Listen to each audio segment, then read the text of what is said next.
नहीं, ये नहीं हो सकता।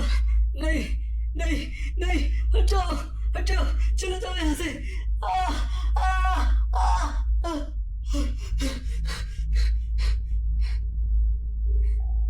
क्या आपने मुझे देखा?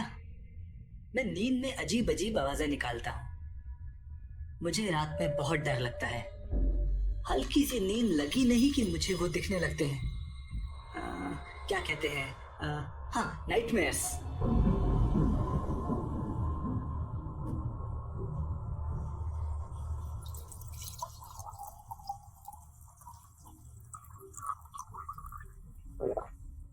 मैं पागल नहीं हूँ, और मैं हमेशा से ऐसा नहीं था। चलिए मैं आपको अपने बारे में बताता हूँ। मेरा जन्म अमरावती में हुआ, छोटा सा शहर जहाँ सब एक दूसरे को संभाल लेते हैं। वरना महानगरों में कहाँ कोई किसी से वास्ता रखता है। छोटे शहरों में सब अच्छा है, पर पैसा नहीं है। तो कुछ सालों में काम करने के बाद कोशिश करके मैंने अपना ट्रांसफर दिल्ली में करवा लिया। सोचा देश के सबसे बड़े महानगर में पैसा मिलेगा। हाँ, एक पीजी में रहता था मैं, और साथ में 4 लोग और थे। खैर मुझे अपने काम से प्यार था, कट रही थी।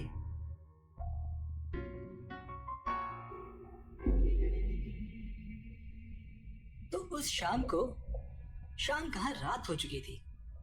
हमारी मीटिंग देर रात तक खत्म हुई। वक्त का पता ही नहीं चला। मैं काम निपटा के बाइक से अपने घर की तरफ निकल पड़ा था। रास्ते में एक पान वाला दिख गया, तो मैंने सोचा एक सुट्टा मार के चलता हूँ। अक्टूबर की रात, हालांकि सर्दियां अभी शुरू नहीं हुई थी, पर ठंडी हवा चल रही थी। वो सिगरेट मुझे अंदर से गर्मी दे रही थी। अभी मेरी नजर साइड में बैठे एक आदमी पर पड़ी। वो कुछ गेरुए कपड़े पहना था, लंबा पतला, सर पे चोटी। वो रात में पटिए पे क्या कर रहा था? मुझे सबसे बात करना पसंद था, तो मैं उसके पास जाके बैठ गया। और भाई, सुट्टा? अरे 2 कश मार लो, मजा आ जाएगा। क्या नाम है तुम्हारा? क्या हुआ, बात नहीं करते क्या? अच्छा बताओ, कहाँ काम करते हो? मैं साधु हूँ। उस आदमी के जूते, वो जैसे मुझे चिढ़ा रहे थे। कहते हैं किसी आदमी की रईसी उसके जूतों से समझ आ जाती है। क्या कहा? साधु? सुना है बहुत पैसा है बाबागिरी में, कॉर्पोरेट वर्ल्ड से भी ज्यादा। आप लोग के ट्विटर से भी ज्यादा फॉलोअर्स होते हैं ना? चलो वो छोड़ो, काम क्या करते हो? प्रवचन देते हो?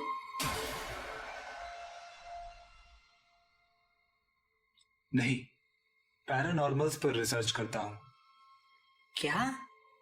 वाओ, पैरानॉर्मल्स मतलब भूत पिशाच ना? मैंने तुम लोगों के बारे में बहुत पढ़ा सुना है। सोचता हूँ कि तुम लोग को रात को नींद कैसे आती होगी। भोले भाले गरीब लोगों को भूतों का भय दिखा के पैसे ऐंठते हो तुम। देखो, तुम भले ही भूत प्रेतों को मानो या ना मानो, पर ये सब कुछ होते हैं हमारे आसपास, हमेशा। होते हैं? मैंने तो नहीं देखा। देखो, काली घनी रात है, यहाँ तो कोई भूत नहीं है। हेलो, यहाँ कोई भूत आया है क्या? सामने आओ। रुको, ऐसा मत करो। आज अमावस है, तुम उनको अपनी ओर सक्रिय कर रहे हो। बकवास है सब, मैं ये सब नहीं मानता। ढोंगी बाबा लोग का रचाया एक मनगढ़ंत ढोंग है। भूत वूत कुछ नहीं होते। तुम मुझे भूत दिखा सकते हो? चलो साबित करो, दिखाओ मुझे भूत।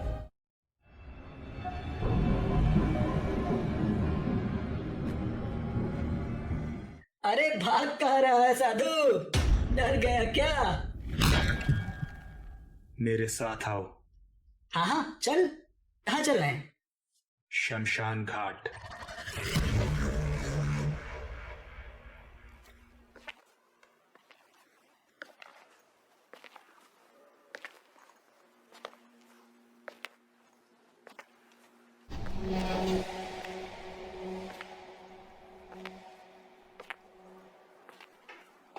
अंधेरी रात में उसके साथ अब मुझे भी थोड़ा थोड़ा डर लग रहा था, पर यही तो वो चाहता होगा। मैंने अपने डर को अपने काबू में किया और साथ चलता रहा। थोड़ी ही देर में हम उस जगह पहुंच गए, शमशान घाट।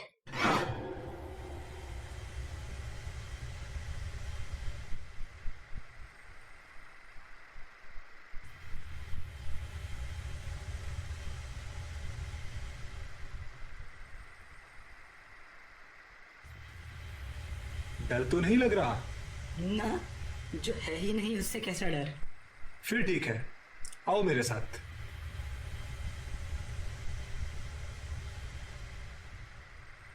रात में शमशान घाट में अभी भी कुछ लाशें जल रही थी, पर कोई नहीं था वहां। हम लोग अंदर चल रहे थे। आसपास कुछ लकड़ी जलने की आवाजें और एक अजीब सी कान फाड़ने वाली खामोशी। खैर, यहां रुक जाओ।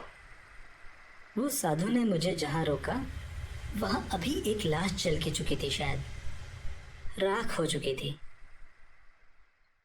और फिर उसने वहां पास में पड़े एक कील को उठाया और एक पत्थर से उसे गाड़ दिया। फिर उसने अपनी जेब से एक सफेद धागा निकाला और उस पे बांध दिया, और उसका दूसरा छोर पकड़ के कुछ मंत्रों का जाप करने लगा।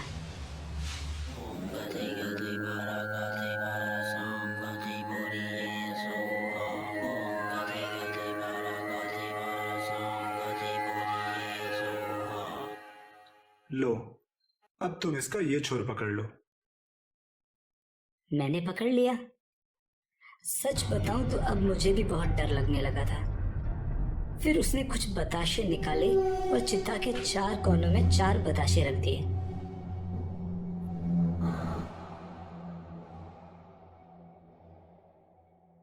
अब जो मैं कह रहा हूं उसको बहुत ध्यान से सुनना।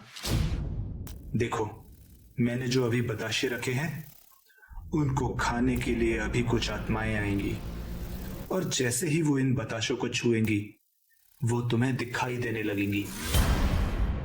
मैं सुन के थोड़ा घबरा गया था। ये तुम्हारी रक्षा के लिए है, कुछ भी हो जाए तुम इसे मत छोड़ना। मैं वो धागा पकड़ के खड़ा था और वो साधु पास में ही मंत्रों का जाप करने लगा।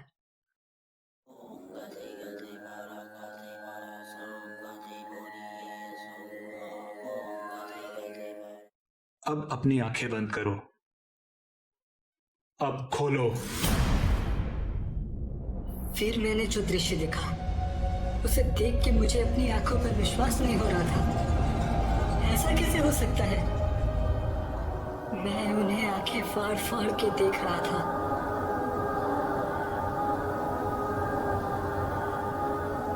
तब मेरी निगाह उनमें से एक ऐसे शख्स पर पड़ी जो मुझे जानी पहचानी लगी।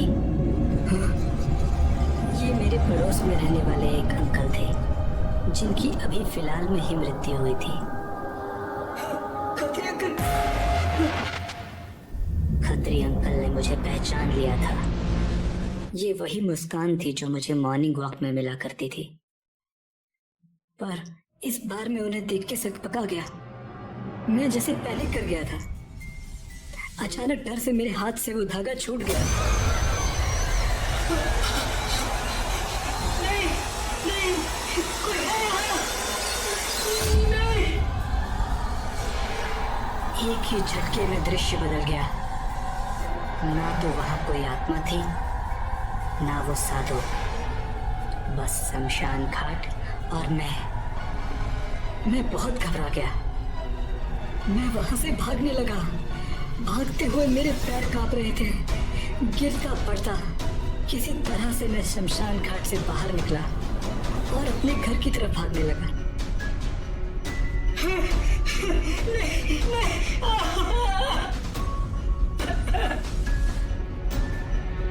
जब मैं भाग रहा था तो मेरे कानों में कई तरह की आवाजें आ रही थी।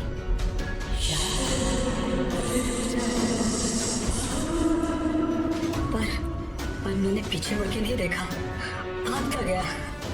किसी तरह मैं घर पहुंचा और अपने कमरे में जाके सो गया। मैं वो सब भूल जाना चाहता था।